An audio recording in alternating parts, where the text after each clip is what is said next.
Guys, இந்த காலத்தில் நிறைய பெண்கள் தூங்குறதுக்கு முன்னாடி அவங்க தாலியை கழட்டி வச்சு தூங்குறாங்க. ஒருவேளை இப்படி நீங்களும் செஞ்சுட்டு இருந்தீங்கன்னா அது ரொம்ப ரொம்ப ஆபத்தானது.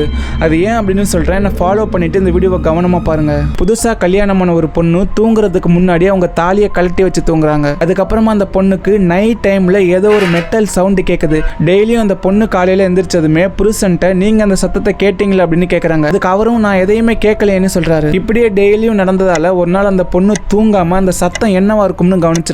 அப்போ அந்த சத்தம் ஏதோ ஒரு செயினை மாடிப்படியில் இழுத்துட்டு வரும்போது எப்படி இருக்குமோ அந்த மாதிரி இருந்துச்சு. அந்த பொண்ணுக்கு ஏதோ சந்தேகம் வந்து இந்த சத்தம் தாலியா இருக்குமோ அப்படின்னு பாக்குறாங்க. ஆனா தாலியை காணோம். பொண்ணுக்கு பயத்தால அப்படியே காய்ச்சலே வந்துருச்சு. அடுத்த நாள் அந்த பொண்ணு தாலியை தேடும் போது அது பாத்ரூம்ல கிடந்துச்சு.